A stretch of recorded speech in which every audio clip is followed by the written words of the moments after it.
You know, they said what is due to Caesar, give it to Caesar. Personally speaking, I don't think that most of our Jamaican icons who live such a fulfilled life and contribute so much to society, I don't believe that once they pass, they're getting enough recognition for their hard work and labor of love. I don't think so. I think the news coverage of them is too short. We need to endorse them in life and even more in death, because a lot of people don't realize what these people have gone through to make such a vast difference to society. I'm very passionate about these things. And for that reason, I'm going to tell you more about this lovely, amazing gentleman who God called to eternal rest at age 96. Keep listening.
Stack banana till the morning come.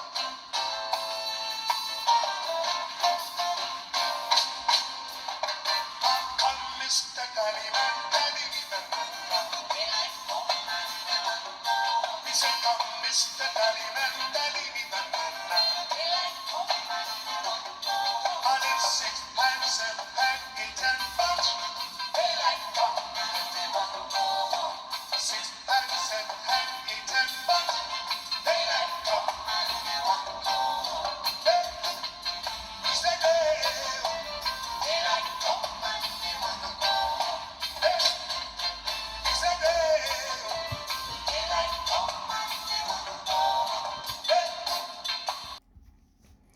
That's awesome. Now, Harry Belafonte basically was a musical icon. His lifelong political and social activist and his social activism took him to the four corners of America. He was a high-profile political civil rights activist. His singing shaped a musical consciousness for generations of Americans, from traditional folk music to spiritual like folklore and Caribbean calypso. And basically, he became an actor, a television personality, a movie star. I mean, this man success knew no bounds.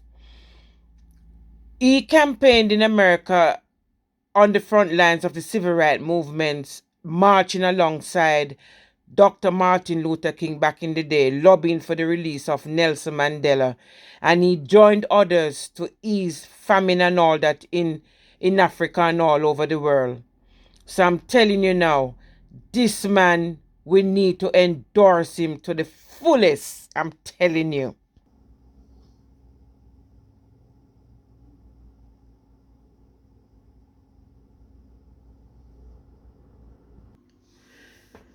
No, it doesn't appear that Harry Belafonte was actually born in Jamaica, because according to history, he was born the 1st of March 1927.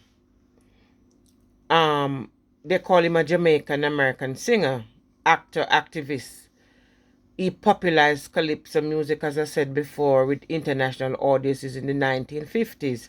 And he's one of the few performers to have received Emmy, Grammy, Oscar, and TONY EGOT award, and he earned his career a big breakthrough with the album Calypso, which was the first million selling LP by a single artist. Awesome. Some of his best known songs were the song that you heard earlier, the Banana Boat song, Jump in the Line, Shake Your Body in Time. I remember that one. Jamaica Farewell, Mary's Boy Child, and he recorded and performed in many genres, including blues and folklore, gospel. This man was awesome, I'm telling you. Now, this man was considered, let me see what this is saying, because I'm also referring to my notes. He was a vocal critic of the policies of George W. Bush and Donald Trump back in the day. So you see, he was involved in politics, trying to campaign for what he think was right. I love that. I love that. But basically, he was born Harold George Belafonte and whatever they call him in 1927 at Lying Hospital in Harlem. So he wasn't actually born in Jamaica. Now he was the son of Jamaican parents, Harold George Belafonte Sr., who worked as a chef, and his mother was a housekeeper and stuff like that. His mother was a child of a Scottish Jamaican mother and an Afro Caribbean Jamaican father.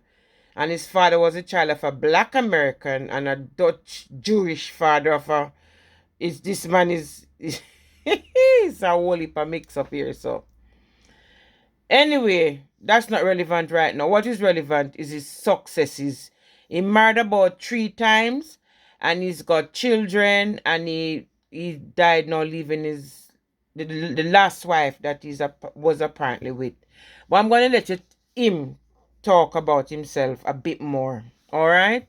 Watch this space. Banana Boat song opening line, Deo, put Harlem-born Harry Belafonte on the map. The son of Caribbean immigrants worked hard to pull himself out of poverty through music and education. I and my brothers and sisters were the first to be educated. Belafonte's humble and sometimes rough beginnings in New York City helped shape the man who later would have a major impact on American music and drama. I went to school here at drama school. My classmates were Marlon Brando, Sidney Poitier, Walter Matthau, B. Arthur. Belafonte burst onto the entertainment scene in the early 1950s. He was dubbed the King of Calypso because of the Jamaican folk music he made popular. Cut that out. At around the same time, he won rave reviews for his role in the movie Carmen Jones. It was one of the first films with an all-black cast to garner box office success.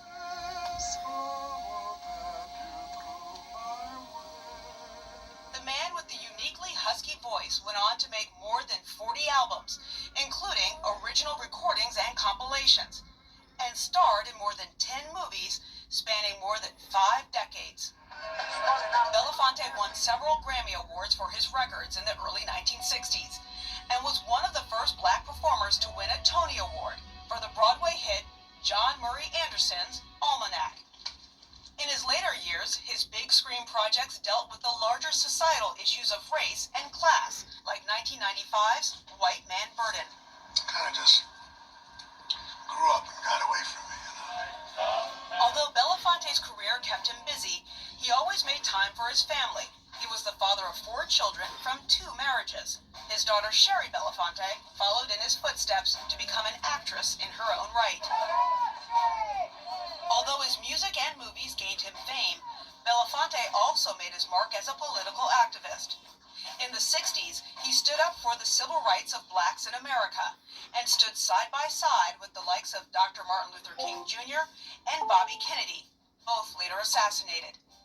2 decades later, he turned his attention to the poor and powerless abroad, especially in Africa. In 1985, Belafonte initiated the U.S. for Africa recording of We Are the World with some of the world's most famous entertainers. The song raised over $63 million for African relief.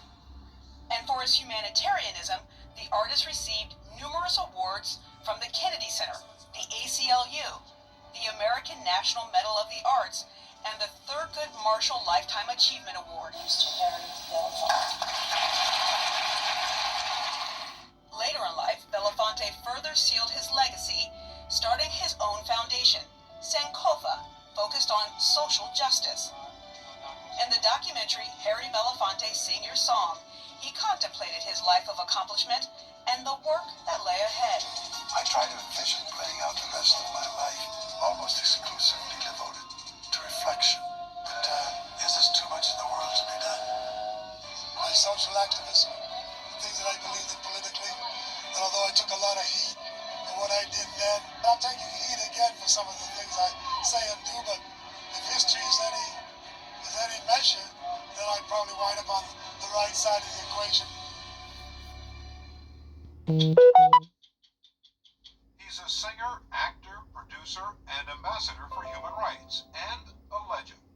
Harry Belafonte opened doors in the entertainment world that African Americans have been walking through ever since. He was the first black man ever to receive a Tony and an Emmy, and the first artist of any race to take an album gold to sell 1 million records. Today, at 70, he's been called a national treasure and has been awarded the highest civilian honors his country has to give. But back in the early 50s, when Belafonte was getting started, no black singer had ever broken through to such large white audiences like Belafonte did, singing songs like this one. Oh, come, Mr. Tallyman, tally-dee-ba-da-da. I said, come, Mr. Tallyman, tally-dee-ba-da-da. On him 6 hands and had him 10 bucks. 40 years ago, Belafonte's performances catapulted him to stardom. There had never been a figure that America ever permitted to break through that represented black masculinity, black spirit, especially in the male form. And here I was, all of a sudden, kind of a matinee idol on another level that had not existed before. Back in the 1950s, when this was a segregated country and there was a clear dividing line between black and white entertainment, Belafonte captured a large white audience, some say because of his stunning looks, velvety voice, and those swaying hips. But Belafonte says it was more than that. And on stage, he was a black man with whom whites felt comfortable. I knew that there was an exchange taking place between me and my audience that was a forbidden exchange under other conditions. And for some reason or the other, they didn't feel threatened. Threatened? They bought his albums in record numbers and packed concert halls to see him.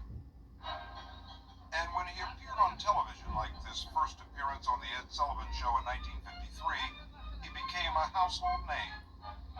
Where did you get this?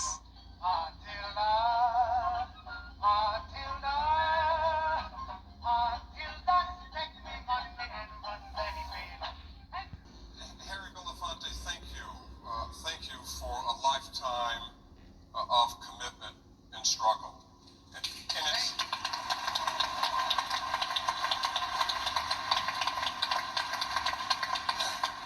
There is no one who has traveled as far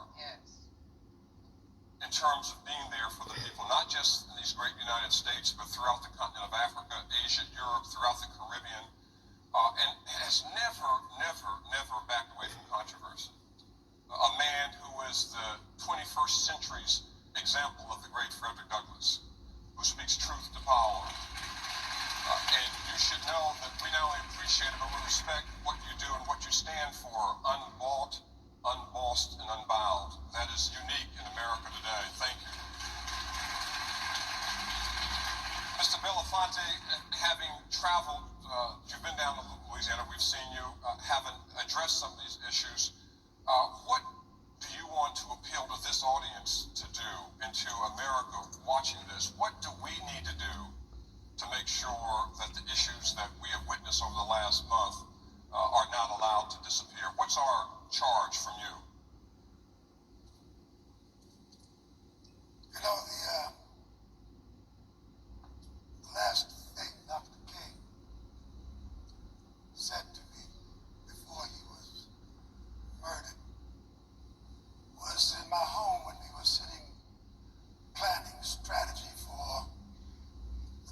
people's campaign, which was on the horizon of the politics of the day.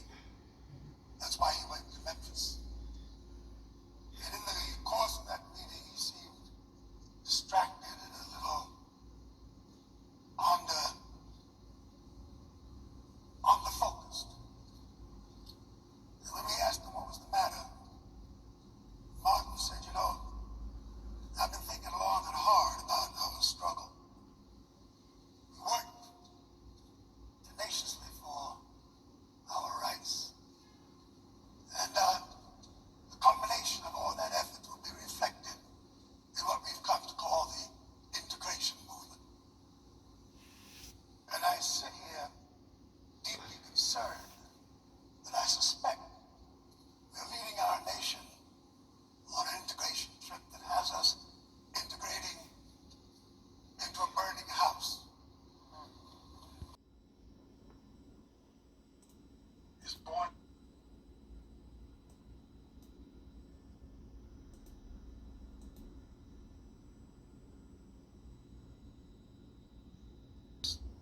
African American, is born into a set of circumstances that are hugely suffocating and extremely difficult to live in. And I think all of us are put upon to find out ways and methodology to survive and to get through and to overcome those conditions. All of us are put upon to find out ways and methodology to survive and to get through and to overcome those conditions. When I was a boy growing up, and for that matter, almost all of America was consistently and persistently being fed a diet of image that was wholly unacceptable to us. In the movies, we were servants, we were second-class citizens, we were buffoons, we were the brunt of and the object of everyone's disdain and benevolence. We seem to have always been portrayed as a people without intellect, without purpose, without history, without dignity. I could listen to this man's story all day. All that he's been through, all that he's experienced. Imagine being in America and all that terrible way of life that he was exposed to, and yet he spent his life laboring for the cause of his own people and to make a difference to society. This is the time to act when we are alive and well. Make a difference. No matter what we do, make a difference to the society in which we live, that when we leave, our legacy will continue to live on and on and on. God bless you all. This man's legacy will continue to live on and on. Awesome, awesome. I just can't get over how politically powerful he was. Awesome.